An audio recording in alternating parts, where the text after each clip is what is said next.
Most children are born with perfect feet, yet most adults end up with foot pain and dysfunction. Our feet are our foundation for balance. So, is it really any surprise that 1 in 3 people over the age of 65 have a fall each year? Falls are Australia's leading cause of injury, hospitalisation and death. From the elderly to elite athletes, too many people are suffering injuries that could be prevented if they simply trained their balance daily. So why don't they? Balance is more than a skill. It's our foundation for lifelong movement, confidence, health, and happiness. Yet, in today's culture, balance is one of the most misunderstood and undervalued capacities we have. Welcome back to the Restore to Explore podcast. To kick off season 5, we have a very special series that's really close to our hearts. In these episodes, Nick and Jim will be bringing you powerful discussions that break down just why balance is so important, not just for your foot function, but your overall well-being, plus some tips on how you can start improving yours today. In the description, you'll also find a link to our free foot health assessment. This is a simple step-by-step test that takes less than 10 minutes, and out of it, you'll get a score out of 100. This will give you a snapshot of your own current foot function and balance level. Put simply, people shouldn't be falling over. I watched my late grandfather lose his quality of life after suffering several falls. I know you probably know someone who has been impacted too. That's why we need your help to spread awareness. So we have a big favor to ask. Share this podcast and the assessment far and wide with friends, family members, teammates. It may sound extreme, but this might help prevent an injury and could even save a life. Let's jump into the episode. All right, this is our third installment of our podcast series all about balance. And today's going to be all about sports injuries and how balance can help predict and reduce the risk of sports injuries. But we do highly recommend listening to the first episode in this series that was more of an introduction that gives some good context around the TFC approach to balance and our new balance screen that you can complete at home.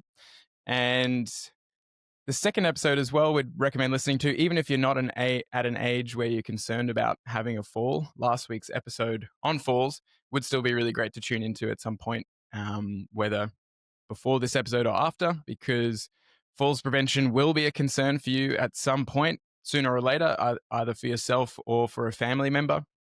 And I think it's really important that we all treat falls really seriously and start thinking about falls before we're even at risk of them, especially. So that being said, as I said, today's going to be all about sports injuries. So we're going to cover off on the context of sport from an evolutionary perspective. Like why do we even have sport? The problem of sports injuries and the contributing factors, the different risk factors, how to think about sports injuries, how balance training can help identify and reduce the risk, as I said, of many of the most common sports injuries in the most popular sports, how the TFC balance screen can help identify deficits in balance and certain key elements of foot or lower limb function, and then just how we envision TFC training helping to minimize sports injuries and also not just minimize sports injuries, but maximize sports participation. So again, this topic is a massive rabbit hole, and we're really only going to scratch the surface on sports injuries, but plenty to explore more on future episodes as well. But we do often like to start things just by telling the story, and the story of sports is, of course, an evolutionary one. If you look back to even before we were humans, then we've been displaying play behaviors, and all intelligent animals play. And in fact, the more intelligent the animal, the more it tends to play. And play is something that we've talked about a lot in the past and talk about at every event that we do, and informs so many aspects of our approach to movement and balance and feet. But if you look at play behaviors, young animals will play a lot, inevitably, and that is their practice for survival skills throughout life. So if we take humans, for example, then obviously chasing each other, climbing trees, throwing rocks and sticks, doing all these things are all practice for the skills that we would need to survive in a natural environment. So hunting, gathering, escaping predators, and play fighting is another thing that you'll see, almost every kid do, unless you tell them to stop, which we do tend to these days. And let them play fight. yeah, responsibly, yeah. And it's that kind of relates, or that's why one of the original origins, I suppose, of sport is actually organized play fighting. So you've got your martial arts, wrestling, boxing. You've got specific rules that you follow to fight each other, with the understanding that you're not actually trying to kill each other. And so if you think about that, that's really important for survival for you and your tribe or your community, to be good at fighting, but to not actually kill each other. And so the only way you can do that is play fighting. So that goes for kids, but then obviously also evolved towards adults, because adults need to stay sharp with their fighting skills if they're going to protect the tribe. So this is all very high level, of course, but the idea is that sports, beginning with sport fighting, were a way for us to channel our innate drive for physical aggression and physical performance and competition into something that was beneficial to the tribe and also to the individual in many ways. So eventually that play fighting evolved into more complex and organized games that, eventually didn't even sort of represent or replicate fighting skills, but they did train and display athleticism generally, and that goes all the way through actual athletics, sprinting, throwing, etc. They've been around for a long time, of course, but then going into like ball games and all of the different weird sports that we see today. As civilizations or as societies grew larger and more civilized, then sports of various types and styles became very universal. Well, they became universal, ubiquitous across cultures, and also highly celebrated. Like if you think even back to the Romans with their gladiator games, or the Greeks with their Olympic games, the athletes who participated in these were always highly celebrated and like basically famous, especially the best athletes. And I think that really speaks to our human nature to seek that physical competition and physical performance and athleticism, and to enjoy watching that, even if you're not doing it, to enjoy watching it and then bonding over it. And I was thinking about this, there's literally billions of sports fans around the world. And even if you just look at soccer, the most popular sport, it has estimated like 3.5 to 4 billion fans. And I was like, wow, I wonder if there's anything else in the world that bonds humans cross-culturally, globally like that, besides sport. And even religion, there's only, I think, 2.5 billion Christians in the world, 2 billion Muslims. Like the biggest religions don't have as many followers, I suppose, as soccer. Which is the planet. That's kind of shocking, actually. Yeah, which is kind of interesting to think about. And I also thought about the fact that, well, you could be a Christian and a soccer fan and a Muslim and a soccer fan. So not only does it sort of outcompete those religions, it can kind of connect people from those religions as well, if you know what I mean. So yeah, I think sport is this amazing outlet for that physical play, for that performance and competition and connection, like community bonding. And in that sense, it can be extremely health promoting. You get all of that physical activity, the problem solving, the focus, the discipline, teamwork, connection, like overall just building physical and mental resilience. But at the same time, sports can be quite harmful and injurious, and they carry a significant risk depending on the sport. So most people are familiar with sprains and strains, and different sports you'll get concussions, fractures sometimes. But even outside of injuries, athletes do often sacrifice their health to achieve elite levels of performance. And I think it's important to remember that sport now occurs in a very different context compared to our natural development and the way we naturally learn to move through play. And so one of the first things there is footwear. So I thought we could start there naturally. But if you think about footwear, both on and off the field, let's take football or soccer, for example, and cleats. That sport, it involves a lot of running, jumping, cutting, sprinting, all of these natural movements, but they occur with this specifically tight, constrictive, rigid boot that helps the performance of that sport, but actually changes a lot of the mechanics in our feet. Yeah, I think that's super interesting because sport-specific footwear fundamentally is going to make trade-offs, right? Like when you wear a ski boot, you can't expect your foot to function naturally because you're doing an unnatural thing. You're going down a hill on two boards. So there's a trade-off that is made. I think we assume that a lot of the sport-specific footwear with field sports, for example, like football, soccer, baseball, that those trade-offs are a must. But there's no reason that a cleat can't be foot-shaped and still function like a cleat and offer you improved traction and offer you, a performance fit that makes sure your foot doesn't slide around. So I think that part of it is, yes, there's going to be trade-offs made with sports-specific footwear, and that's fine. But if you look at it from a utilitarian purpose, it's like, what is the intended purpose of the footwear, right? A hockey skate, you have to put a piece of metal under your foot so you can skate around on ice. Cleats, you need some sort of traction so that you're not slipping around on a grass field.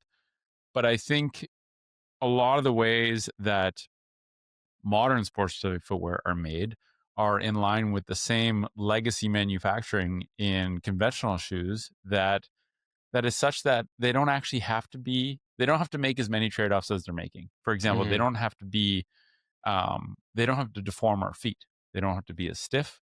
They don't have to have an elevated heel like they are in so many cases. So I think if a lot of athletes realized they were sabotaging their feet, literally sabotaging their sports performance on and off the field because the shoes that they're wearing or the footwear they're wearing doesn't actually align with natural foot function, I think they would start to question the shoes they're wearing.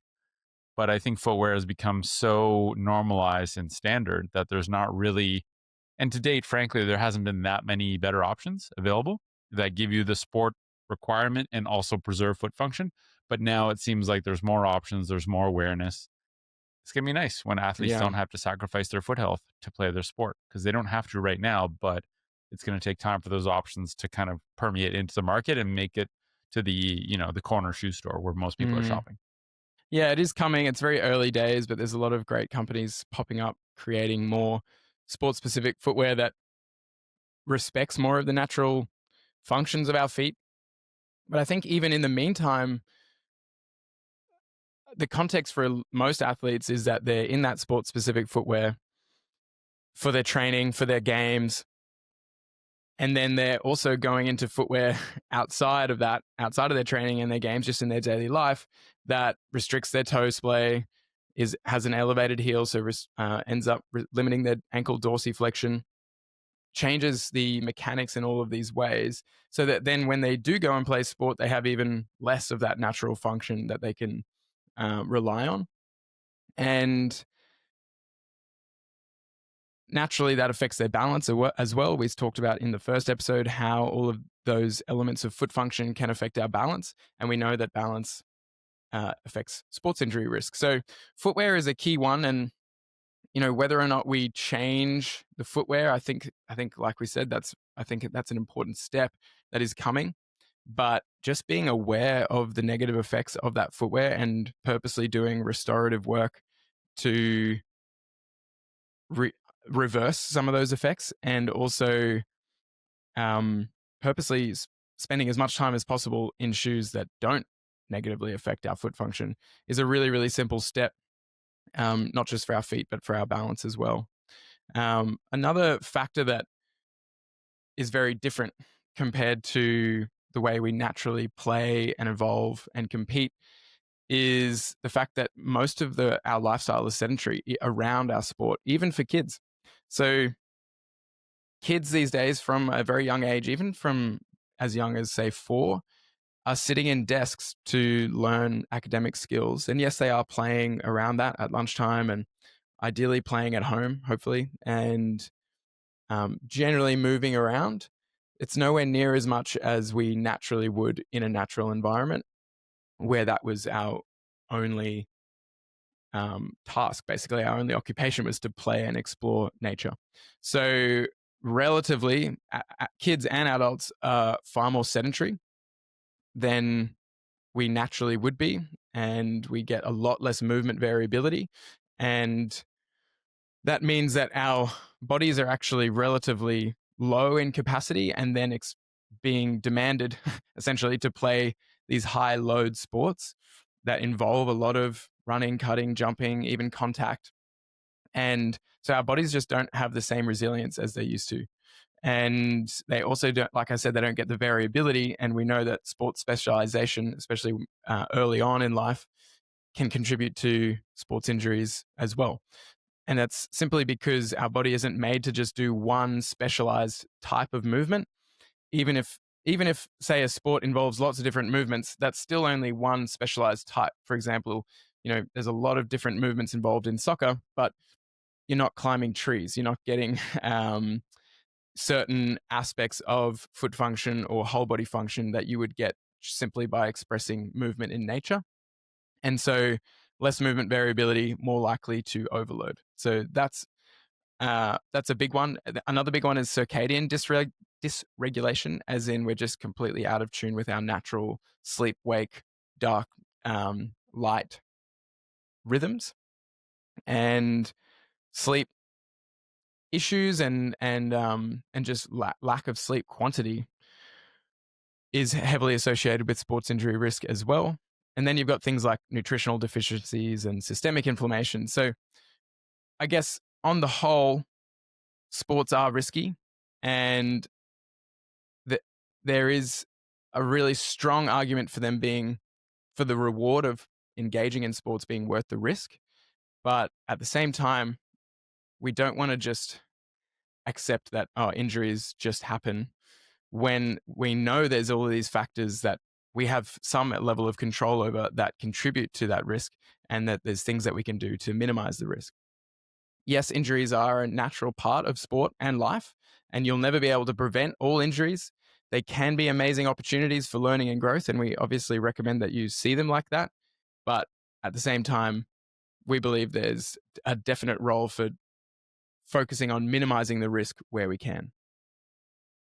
Yeah, and I think a lot of people are unintentionally increasing their risk of injury because of behaviors that they're doing or not doing during the day. Right? If you spend 8 or more hours sitting in a chair and you wear shoes that have an elevated heel, are stiff, or not foot shaped, you're essentially sabotaging your lower body and putting yourself in a higher risk situation whenever you play sport. And the more intense the sport, the more capacity that's required, or the more load you're doing that sport under, the higher the risk. And I think athletes would want to reduce their risk of injury, right? No one likes getting injured. No one's getting injured on purpose. But I also think that there's very simple things that, for example, university, college level athletes could do to mitigate or offset some of the poor behaviors that they're doing. And footwear and excessive time sitting in chairs are just two, but I think they're the two big ones. And the more people have, the more awareness there is that those things can be mitigated in a big way without changing meaningfully the quality of your life, and increasing it by allowing you to perform better and being less likely to get injured. The more awareness there is for that, the more enjoyable people can find sports, because they're not getting injured. They're not concerned about getting injured. They're able to perform better. And I mean, at the end of the day, sports have become very structured and organized compared to unstructured free play. But I also still think that they preserve the essence of camaraderie, movement, competition, and scratch the itch of humans wanting to play. We all want to play. Some have suppressed that. I think the urge is still there if they just rekindle that flame. And maybe balance training could be an outlet for some that, maybe have lost touch with play. But I think overall, balance training in and of itself can be a game that you can play with others. But I think the big underlying theme is balance training can be this general foundational preparation to allow you to play at a higher level for longer and feel better doing that. And that's really, I think, the big utility of barefoot balance training is allowing people to participate in the sports they love for longer with less risk of injury. And I think that serves a really valuable purpose. Yeah, that's the big thing, really. It's just more fun if you can play more. And you also get a huge performance benefit from just spending less time off the field and less time restricted from training. Like I mentioned, injuries can be a great opportunity, but a lot of that opportunity is the chance to get stronger and rehabilitate based off the knowledge that you had an insufficiency or an inefficiency or, a weak point. But if you can identify those weak points, especially major ones like balance early, then you can get a lot of the learning and the growth without having to have the injury, and you get to have more fun by playing more. And, if I think back to my story with injuries, like I grew up playing a lot of different sports, and soccer was the big one for me. I played that from age 5 till 17 or almost 18. It was actually my first year of studying physiotherapy that I sprained my ankle 3 times in one season. And I had sprained it before, but this just became really persistent and frustrating and depressing. And I ended up with like chronic ankle instability, where I was clearly at higher risk of spraining the ankle, and I'd been given rehab exercises that I distinctly remember being very boring, and I had a lot of trouble doing them. And I didn't have a physio like Nick, who had a funky green beam in his office and would get me on that. He did get me doing some balance things, but there was no play aspect to the balance. And I also relied heavily on taping to feel confident. And it ended up, I just stopped playing soccer at the end of that season because it was just too much sort of mental load. And I think I got down on myself because I was studying physio and I was like having trouble doing all the physio exercises, and I don't know, it became a whole mental thing as well. And actually so that was my right ankle. And then a few years later, in my first year practicing as a physio, I ended up with this chronic knee pain in my right side, and remembering that I had chronic ankle issues, including like an impingement that would restrict my dorsiflexion. So restricted ankle movement on that side. And then I ended up with this knee pain that started in my right from, mind you, I did go too hard, too fast, basically at the gym, heavy squats, doing lots of jumps, all of the classic mistakes that I would recommend people avoid. And I was like actively telling people to avoid as a physio, but just having full confidence in my body. Got that knee pain, ended up being a bigger thing than it had to be. I rehabilitated it. This is very long story, very short. But I successfully rehabbed the knees, and, I can do anything I want really with my knees right now, but I still know that if I slack off on certain behaviors, then my knees will hurt. So whether or not that's a bad thing, there's like clearly some leftover pain and dysfunction, not really pain, but some leftover dysfunction that probably could have been avoided if I had a smarter approach in the first place.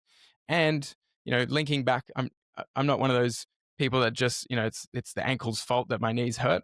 Obviously it was multifactorial, but it's probably, I would say it's highly likely to be correlated based on what we understand about the effects of ankle movement and biomechanics on the loads that are experienced at the knee. So the point is that an injury, a sports injury, or an injury in general, but obviously we're on the topic of sports, that can create this ongoing pain and dysfunction and limitation from sports. And that can be really problematic for our health, especially if we don't have another outlet for physicality or play, and we're limited from that because of a previous injury or the fear that has resulted from a previous injury. That can be really problematic and restrictive to our health. So that's, I guess, even more of a reason why we're passionate about this preventative side. And I know you've got your own story with rugby and the effects of that had on your foot function. That I think we discussed that in the first episode. But yeah, it all just speaks to the fact that sports participation has that risk, but we still want to maximize the participation as much as possible. And obviously, each sport is going to have a different risk profile in terms of what injuries you're likely to get. But just as a quick look at the most popular global sports, there's soccer. By far is the most definitively popular. It's the world game, they call it. There's cricket, actually, which kind of surprised me. I didn't realize cricket was that popular, and that's one Aussie sport that I never really got around, to be honest. I always found cricket a bit boring to play and to watch, but apparently highly popular. There's field hockey, tennis, volleyball, and basketball. And if you look at all those sports, then overall ankle sprains are the most common sporting injury across those sports. And I think it's just worth noting that, you're very unlikely to sprain your ankle when you're swimming. Like, swimming is a popular sport. But if we just look at the most popular sports and the most common injuries, there's the ankle sprains as the top. And you'll also see quite high rates of knee ligament injuries, like ACL injuries, PCL, meniscus tears. You've got plantar fasciitis, Achilles and patella tendinopathies, a lot of lower limb issues, especially from these sports. And interestingly, and not surprisingly, but interestingly, previous injury is the greatest predictor of future injury. And not just in the area that you've injured. So it's not just more likely that if you sprain an ankle, you'll get another ankle sprain. You're then more likely to sustain any lower limb injury. So lower limb injuries are grouped like that. And so if you have an injury somewhere, then you're more likely to injure that again and any other part of your lower limb. When I was in London, after I finished physio, I did a residency with a sports team. And part of that was working at a clinic that was in the city. And it was a highly specialized clinic that did a lot of ACL reconstructions. And just it was basically a knee specialist center. They had some of the really top surgeons in Canada. And so I saw a lot of rehab patients for knee surgery. And at one point, it struck me that almost everyone I was seeing with a knee problem had a previous history of ankle problems, multiple ankle problems. I always found that very curious. Now looking at it, it's like that made perfect sense. If the number one predictor of future injury is past injury, we're clearly not getting people's bodies back to not only the state they were at before they got injured, ideally to a more optimal state, because the state they were in before is what got them injured. And most of the time we're aiming to get them back to like they were before. But yeah, I think this whole package, this, patient history of lots of ankle injuries, rigidity, stiffness, maybe deficiencies at the ankle, combined with a lot of time sitting. Ankle taping, all the stuff. Affects knee injury risk. Yeah, and it just it seemed like the perfect storm, right? Like, if you wear shoes that disable people's feet, you get them sitting in chairs for prolonged periods of time and disable the hip stabilizers, it makes perfect sense that the knee is going to be what takes the brunt of it. And I think the rate of ACL injuries in girls and women, especially in particular college and university athletes, women athletes, is just like kind of an epidemic. It's actually quite shocking how high the rates are. And there's all this, a lot of people will blame it on things like Q angle or ligament laxity, but I just think outright it's like we're not designed to sit all day or wear shoes that disable our feet. That is a perfect storm asking for lower extremity injuries. Um, and again, back to what we were talking about before, increased awareness that there's stuff you can do to offset the effects of the negative things. Even if you don't change your shoes and don't change your sitting situation, there's stuff you can do in very small doses, balance training, that helps to kind of recalibrate the system so that it functions better and is less likely to get in these catastrophic situations. But I think just as a whole, I think that probably athletes would sit less and pay a bit more attention to the shoes they bought if they knew how big of contributors those two things were to your risk of getting injured. And I just think the awareness isn't there to warrant them paying attention to it. It's getting there. It's improving. I would argue it's improving exponentially based on, all the people we're reaching with TFC and the movement for less sitting and, more foot health awareness growing. But I still think it's nowhere near where it needs to be for us to make an actual dent in the rate of these injuries. And so if you're listening to this podcast, don't underestimate the importance of what you're now learning, and don't be shy in sharing it with people who are playing sports or maybe have a history of ankle or foot problems and are playing sports and maybe complaining about, knee issues, pre major injury. But just what you were saying before, one thing that I thought of when we were talking about, the burden of injury. I remember distinctly treating several runners where running wasn't actually just a physical activity for them. It was actually a mental health exercise. It was the thing that kept them together, basically, the way they would say it. It's like, this is my de-stressor that allows me to shake off the stress of work and day-to-day life and allows me to be present with my family. So I remember people coming in to the clinic having these really angry knees. And to them, it wasn't just a knee injury or knee irritation. It was literally a threat to removing the one thing that they did for their mental health. And so I think the perceived threat from the body was such that sometimes these things they would complain of a lot of symptoms, even though there wasn't much presentation to kind of see. And I think it was just a nervous system hyper honing in on that thing, because the risk of them not being able to run was such a threat to their quality of life. And I think that's the case for a lot of people. I treated athletes where they got injured, they weren't able to play at the same level, and they got quite depressed and frankly lost the love for the sport and lost a lot of passion for life because the thing they loved to do most was sort of taken away from them in some way. And so I think injured athletes it's really important to help athletes be able to take care of themselves. And if part of that is helping them tune into the effects of things they're doing, behaviors they're doing unknowingly that are making them more at risk of injury, a bit of education and information can go a long way if it gets out to the edges and gets to all these athletes. So, yeah, it's important. Yeah, and on that note, like we've talked about, injuries are multifactorial. There's all of these different things that can contribute. You've got previous injury is the greatest predictor, but obviously your tissue capacity, your strength, resilience, power, that will matter for injuries. Your movement quality, like things like your balance and coordination, obviously matter. Your overall training load, how much training you're doing, how many games you're playing, all of that, and especially how you're recovering from all of that. So whether you're sleeping well, sleeping enough, whether you've got good stress management skills, eating the right quality and quantity of food, like all of these things will contribute to our injury risk. And that can feel a bit overwhelming. I think it's really worth being aware of. And, for athletes at the elite level, and they've got their team of practitioners, they've got their physios, their trainers, they are going so deep on all of these aspects of injury prevention, and they've got essentially the luxury of doing that. And I think all athletes from a young age should be aware of these broad categories that are important for injury prevention. But at the same time, we do really need simple, catchy practices that can be integrated. And so we've already talked about footwear. That's a key environmental sort of lifestyle change that can help optimize foot function.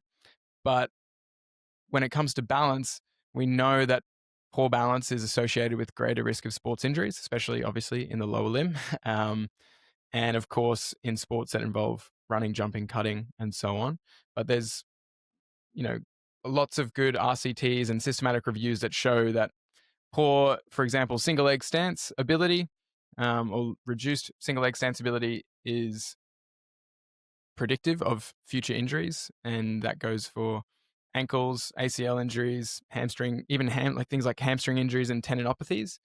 And balance. So and lots of studies that show balance training has been shown to improve balance. Yes, so making sure to just double click on the fact that balance is trainable, but it also reduces the risk of those common sporting injuries, and especially when you combine it with things like strength and plyometric training. Balance training isn't the be all and end all, but it is always included within a rehab setting to restore proprioception, neuromuscular control, joint stability, all of these really key things for injury prevention. And we believe it should really be included prophylactically or preventatively for literally every athlete that plays their sport on their feet. Because if we know we do it in a rehab setting, there's no reason to avoid it until there's a injury. It's the same kind of thing with the falls. It's like, why, if we know that it helps reduce the risk, why wait until we have a fall or a sports injury to start training the balance? And I think the reason probably most people wait or don't do it is because they don't have high enough motivation to do it. They don't have a specific problem that is prompting them to do that. They don't have a coach or a physio who's like working with them and seeing them one-on-one and helping them train their balance. And so it's like, well, how do you even train your balance? Do you just stand on one leg? Like, that gets really boring really quick. There's not enough motivation. Or people don't realize that they have an issue with balance. And that's where that's really actually where the birth of this TFC balance screen idea came from, was like, so many athletes don't realize they have an issue with their balance and their foot function. And how can we help them, like you say, Nick, make the invisible visible? Yeah, and there's definitely context into understanding how important balance is, right? It's such a fundamental thing. It often gets overlooked because it's just baked into kind of our movement software. It's not really viewed in the same context as, aerobic capacity work or strengthening or mobility work. It's sort of viewed as this fundamental thing that's just embedded in everything. So I don't think people might not think it's trainable. They might not think it's worth training. And I think along with the worth training part, I think the biggest thing that you mentioned is they don't have a way to measure it to see if they have an opportunity to train their balance, right? Because the high level athlete that does a basic balance screen and does pretty terribly on it gets an immediate jolt to say, I need to address this. Especially if they have a little bit of understanding to say, well, the worse my balance is, the more likely my lower body is going to get injured in gameplay.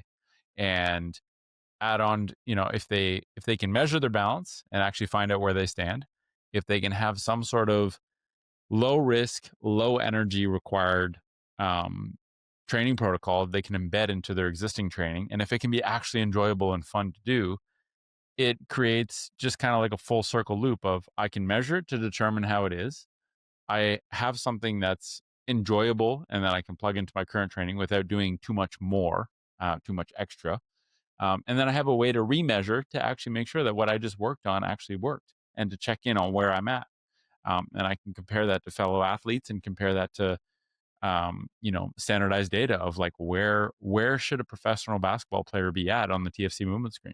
Right? We don't have a specific number for that right now, but I think the more data we collect from athletes, the more we're going to get a sense of, here's what we should expect from someone who's a weekend warrior playing. Here's what we should expect from the average person to prevent them from falling. Here's what we should maybe expect from someone who's playing a sport at a high recreational level. And here's what we should expect from a professional athlete. These are the standards. If you're below those standards, you're at risk of either falling or getting injured. And I think once we have a measuring stick and some data to back it up, there's actually concreteness to, when is someone really highly incentivized? When is it really worth someone's time to train their balance until they reach a certain level? And I think that's a missing ingredient. Now that it exists, just a matter of getting it out there and seeing what we learn. Because one thing I'm especially curious to learn about is, when we do start collecting data from pro athletes, correlating the score that the athlete gets on the balance screen with their injury history, right? The top 10% of athletes getting injured the most on a sports team, which can be measured by gameplay days off or games missed due to injury, but also training days missed due to injury. How does that correlate with the balance screen? And I think there's going to be stories that are told in the data there that I think will be very strong to indicate that there's a big opportunity to train balance in the highest level athletes that really hasn't been meaningfully tapped into. And I'm excited to see what that does. Yeah, for sure. And I think it's worth just touching on the levels of the balance screen to talk about how they relate and why we chose them. And so there's level 1, which is just single leg stance, full foot flat on the ground. And that's generally the most studied single leg balance. That's the most studied assessment, especially as it relates to like things like ankle and knee injuries. You got single leg stance, eyes closed, which is our level 2. And that is more of a stress test on the single leg stance. It obviously reduces all of the visual input, which makes everything else work harder and can actually highlight proprioceptive deficits. So for me, even now, after all the balance training I've done, my right foot or my right ankle is a lot less stable, and it usually shows up when I close my eyes on these tests. So that can be a helpful stress test to go deeper on your single leg stance ability. And the heel hover starts to challenge more of our isometric strength and control and joint stability around there. And a lot of running, sprinting, cutting happens off the forefoot. And actually, at top speeds, like the faster you go when it comes to running and sprinting, the more your calf actually contracts isometrically, as in it's a calf contraction or a muscle contraction where the joint itself doesn't move, or there isn't movement around the muscle and joint.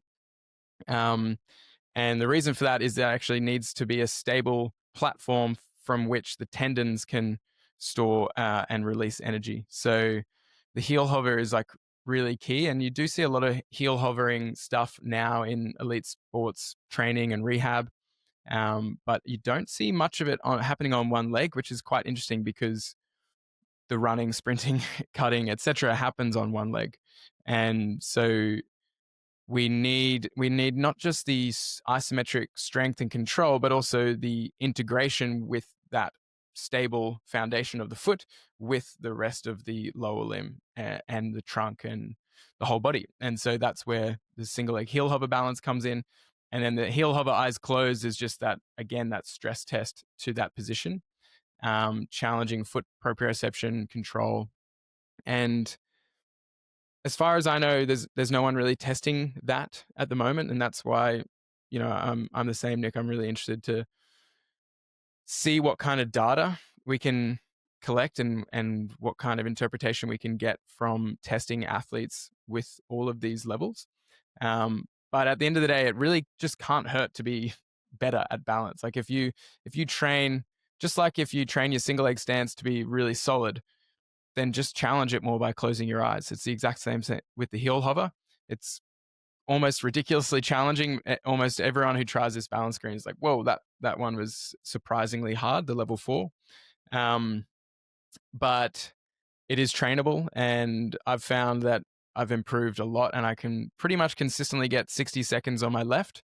My right is still, coming up to speed with that. In terms of consistency, I have managed it a couple of times, but that's giving me a lot of good information about differences side to side. It gives me an understanding of the fact that there's more that I can be doing for my right side. And all of these tests, I think it's worth noting, are tests of static balance.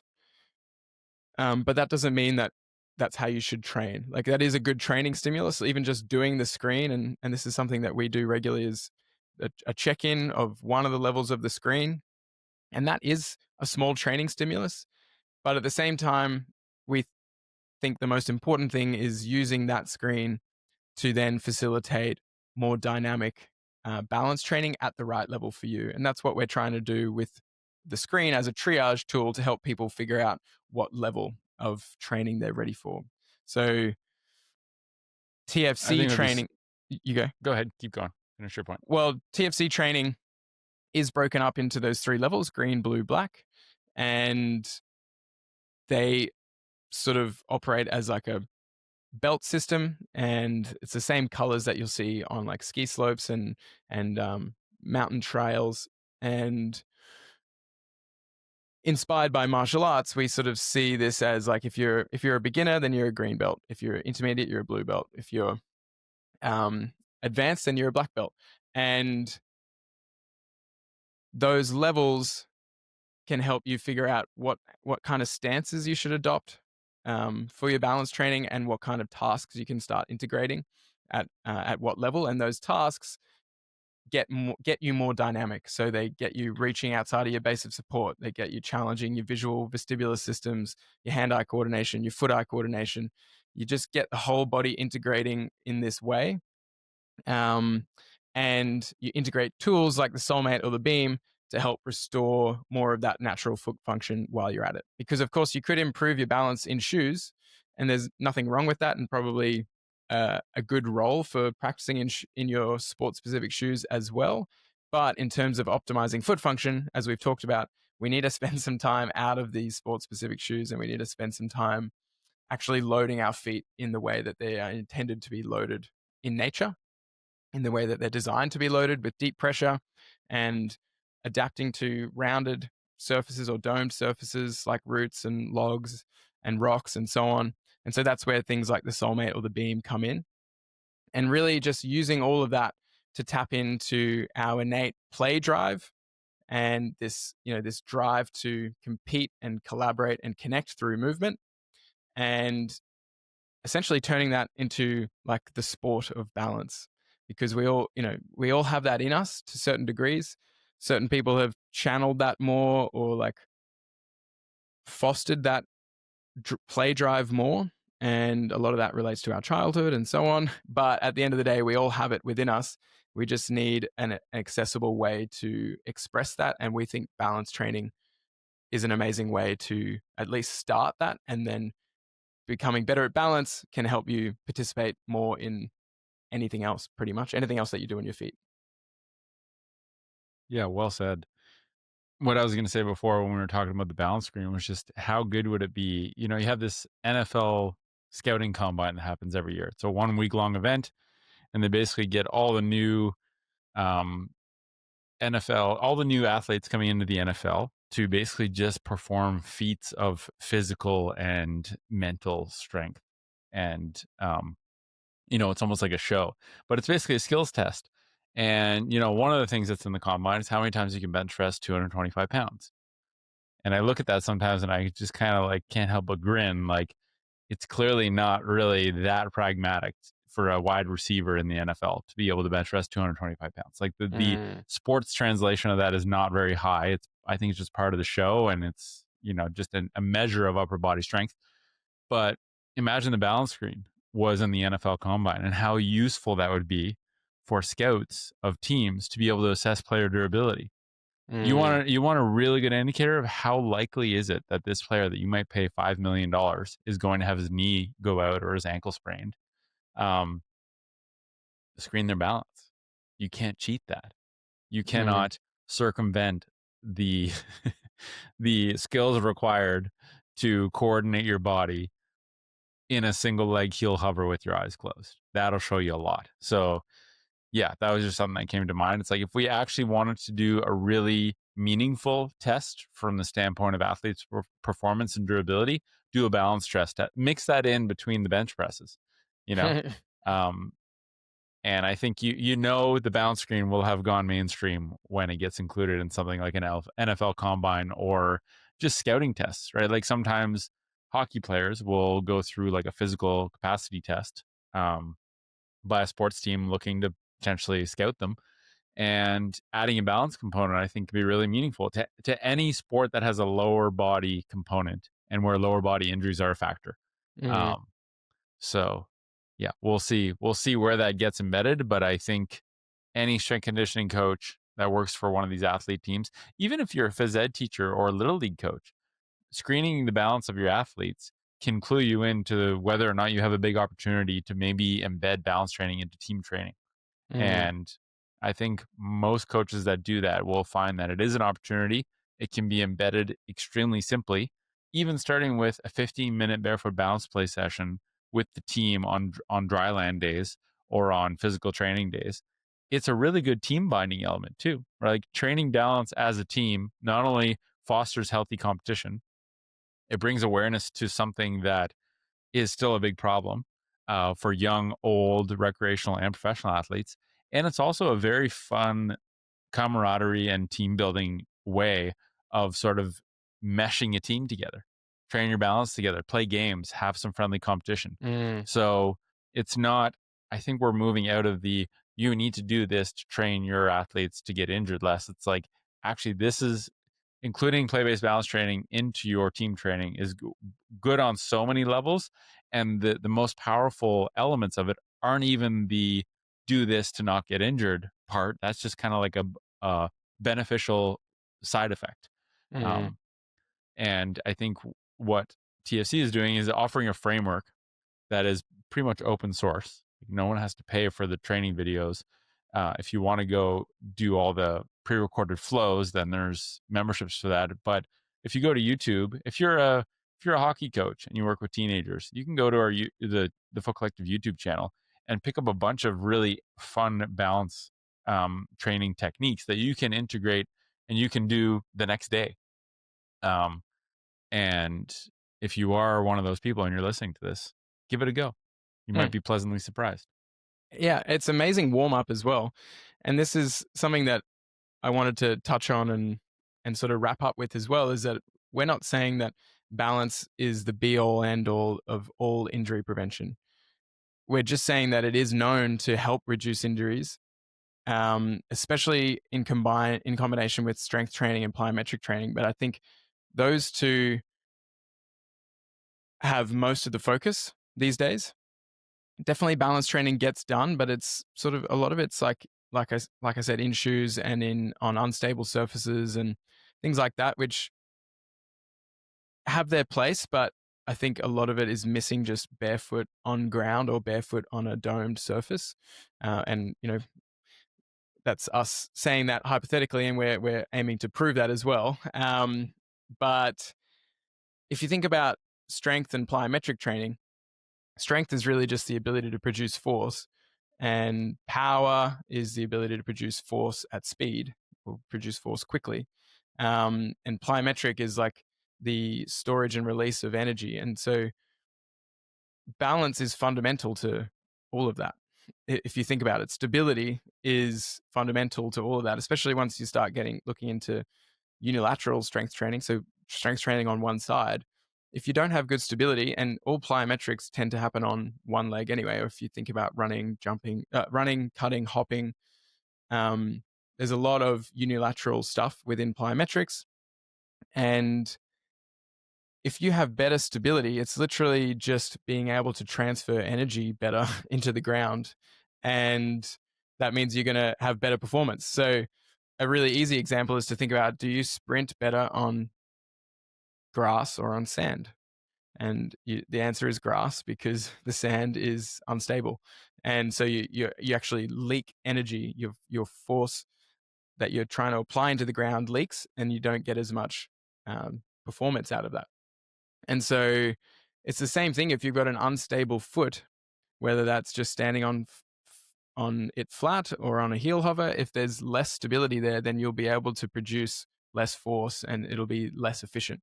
And so balance training is not only fundamental to all of those sort of other key aspects of injury prevention and performance, but it also integrates really well and easily and supports those really nicely. So balance training is just an amazing warm up to then go into your strength or plyometric training, and gives your body an opportunity to dial in that stability before then producing force. And it can be great, like you said, for rest periods between strength sets, like strength training sets. And that's, not even to mention all the other benefits that you mentioned around connection and team bonding and friendly competition. So yeah, I think it's just important to note that yes, sports injury prevention is multifaceted, recovery is multifaceted, there's no single intervention that's going to be the be all and end all or the holy grail. But balance training is just such high bang for buck in terms of return on time investment, return on energy investment. I think the accessibility and the scalability is another really big thing, in that not everyone has, especially kids, not everyone has access to these amazing, properly executed strength and conditioning programs. Like, yes, that might be the best thing in an ideal world, but if you're a parent with 4 kids and they all play sports, like how are you going to get them all getting coaching 3 times a week, and physio, and like doing all of these things? It costs a lot of money. There's a lot of time involved with that, and yes, it might be the most ideal, but at the end of the day, like we have been talking about, effectiveness is more important than efficacy, because effectiveness is actually what gets achieved in the real world. So if something is effective, it needs to be sort of doable and realistic and accessible.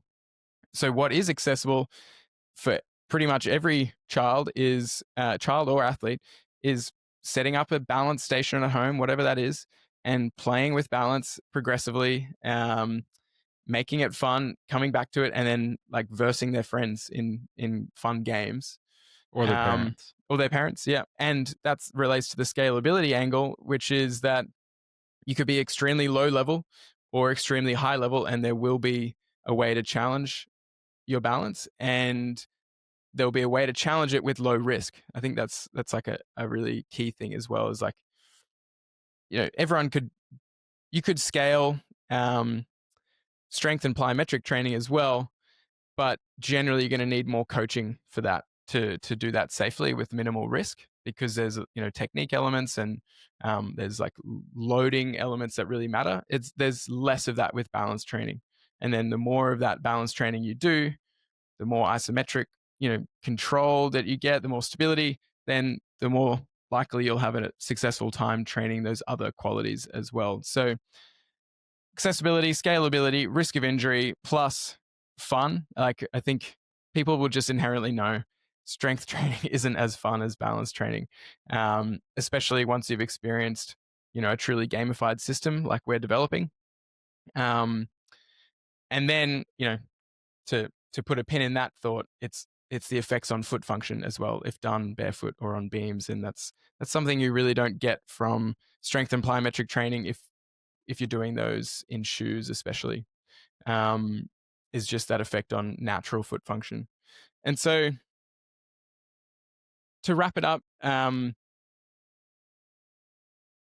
we really just want to make this as simple as possible and as accessible as possible. And the best place to start is just doing that balance screen. You can do it through our website, through our foot health assessment, and you can reassess it regularly.